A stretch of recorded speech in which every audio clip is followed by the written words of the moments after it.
Welcome to the Grow Your Moving Company podcast, rapid fire 10-minute sessions with Chad, sponsored by Tighten Up Training, as well as some of our other great sponsors. Today, we're going to be talking about some issues that we are hearing from our Tighten Up Training clients out in the field and what we can do to address those issues and see improvements across the board. Chad, what do you got for us today? All right. So the first question was how to hold the team accountable for upholding and implementing Tighten Up training in the field. So, to me, it sounds like, they're going through the Tighten Up training. They know how to wrap, pack, load, but they're getting sloppy in the field. And I think part of that is probably a leadership issue. Your crew leads on the job are not upholding the standards of the company. And there's probably not, disciplinary actions for them not upholding those standards. So I think, honestly, like a sit down with your crew leaders and maybe everybody after that, and just talking about what the importance of upholding the standards that we're selling the customer when we're giving the estimate, and kind of following through the whole move and what's in it for them. All these movers want to know, what is in it for me? Well, first of all, if you do a good job and you uphold the standards, then you're more apt to get tips. But if the sales guy's telling you, hey, they're going to wrap everything from top to bottom, these are super professional movers, they're all in uniform, they're all employees of ours, they're guys you can feel comfortable with in your home, and then you get there and it's nothing like that, the movers are only shooting themselves in the foot. They aren't going to be walking away with tips. The people are going to think they got gypped. They think they got a bait and switch and they got lied to. And then they're never going to get a referral back from that client, which means that's going to make less work for those movers, less hours, less money in their pocket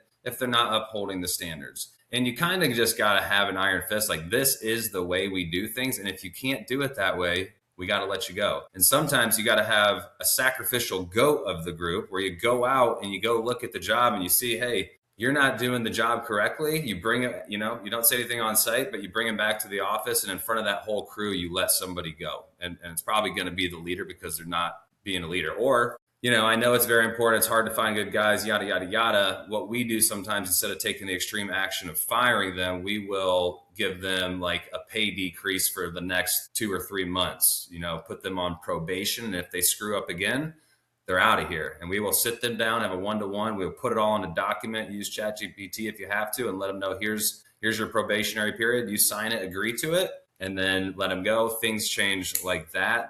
Once you hit them in the pocket like that, it doesn't happen again anymore. And if it does, then you got to find new guys. So I would say show what's in it for them. Make sure there's disciplinary actions for them not fulfilling it, and just remember, tips, they're going to get more tips. They're going to get more jobs. They're going to get more hours for doing the job that we're promising the customer we're going to do. That's what I would say. Yeah. I got a couple thoughts on that. I don't love the idea of giving people a pay decrease because I feel like that can ultimately hurt morale. I think that there's some things that you can do, though. I think you're spot on with some of the other things. It really comes down to management 101 and determining if that person's a good fit for your culture. But to your point on, letting somebody go and letting everybody else kind of see it, we call that a public hanging. And usually, you don't ever want to criticize somebody in front of their peers if they're going to continue to work for you. But if you have done everything you can to give them the tools that they need and the resources that they need and set the standards and lay out the clear expectations, and you've given them redirects, and they're still not upholding that end of the bargain, and they're not a good fit in your culture, and that public hang can kind of set some people, on the right path by seeing that it's not going to be tolerated. But I think first and foremost is you have to make sure that the expectations are clear. And you have to make sure that they fully understand those expectations, and having it very simple, black and white. Have they completed their training? Have they gone through all the videos? Have they passed the tests? Do they know what's expected on how to protect the furniture and how to get the job done? And if the answer is yes to that, then you can move on to the next steps, which are redirects and public praising. But if the answer is no to that, then it's your fault as the leader for not laying out those clean expectations. And so I would first take a look in the mirror and say, hey, have we given them all the tools, all the resources that they need? Have they completed their training? Have we held them accountable to complete their training so that they have no excuse as to why they aren't doing something a certain way?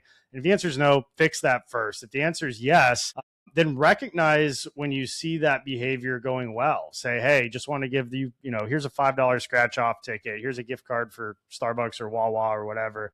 To the guys that are upholding that, and do that in front of everybody at your mover meetings, during dispatch, out on a job site if you go out and do a spot check and or a mover audit, and see how things are going. And if they're not doing something well, pull them aside in private, have a conversation, say, hey, do you know what's going on here? Why I'm not happy about this service? Well, you're not doing all the different things that were in the training. Do you understand all of these things? Good. I thought you were. I know that you're capable of doing this. You usually get great reviews. You're easy to work with.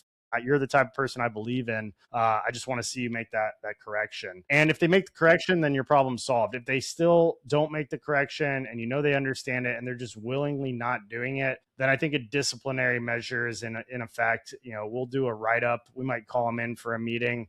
It might start with a verbal warning, then it goes to a written warning. Then they might start to be hitting the pocketbook with their bonus. I wouldn't necessarily deduct their hourly wage, but I would, we have a bonus program in place called Brother Bucks that is designed, so that people are on their A game every single day. And if the issue is still chronically ongoing after verbal warnings, written warnings, write-ups, disciplinary measures, losing some of their bonus, then they're probably not a good culture fit, and you got to cut that cancer out. And that's where that public hanging that you mentioned may be an effective tool to use. Yeah. And I just want to add a couple things. I know we're trying to go quick, but speaking from experience, I have had to dock pay I did it for one guy for 6 months and one guy for 3 months. And honestly, it's worked really well. Their attitudes changed. Yeah, they were upset with it at the beginning, but sitting down and letting them know exactly why and saying, hey, it's either you take this penalty just so there's repercussions for your actions, or you got to hit the road. And they usually will take the penalty, and then they won't do it again because they don't want to be hit in the pocket. But a couple other things I just want to add in there. You should be incentivizing the 5-star reviews. So if they do a really good job for the customer, and like Wade said, show them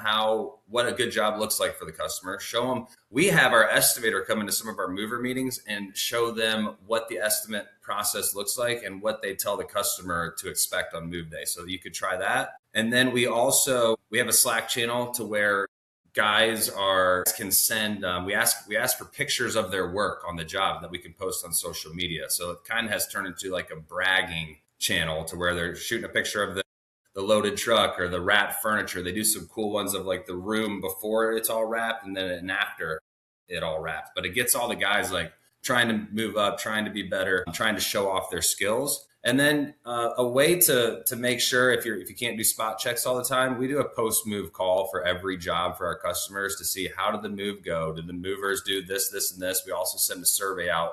Movers use home protection. Did they wrap all the furniture? Yada, yada, yada, whatever the questions are. But that's a good way to use checks and balances to make sure that they're delivering what they're supposed to be delivering. Yeah, you brought up some good points there. That consistency from what is being sold to the customer and making sure your guys are on the same page with that. And we created a video that we send to customers. It's basically your welcome to your two college brothers moving day experience. And that shows, guys showing up on time in uniform, greeting the customer with a smile, shaking their hand, going through the paperwork, doing the pre-move inventory, taking pictures of pre-existing damages, wrapping the furniture correctly, loading up the truck. And we text that to our customers when we're on our way to an estimate or as a follow-up method. And it kind of sets that tone, but it's really important that the movers see that too. And you can see that on our YouTube channel, the Two College Brothers channel, because, if they don't get anything else from Tighten Up Training or from all the other training resources that you've given them, at least they see this 3-minute video on what the customer is expecting, and they know that they need to live up to those expectations. But I love your idea of recognizing people in the Slack channel. We use something called GroupMe for kind of the same thing.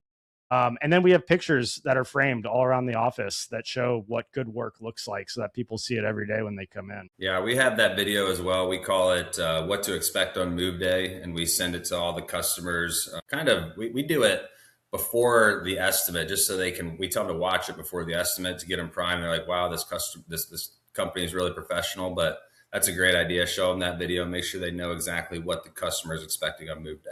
But we're out of time on this one. Yeah, I love it. Well, thank you for tuning into these bite-sized nuggets, sponsored by Tighten Up Training, where we talk about all of the little ins and outs of the moving industry in 10 minutes or less. And tune in to the next one, and we'll see you over there. Tighten up. Tighten up. Thank you for tuning in to another episode of the Grow Your Moving Company podcast. If you would like to learn more about any of the sponsors listed on this show, want to apply for the next Moving Titan retreat, or interested in owning or working for Two College Brothers franchise, drop me a line at wade@twocollegebrothers.com.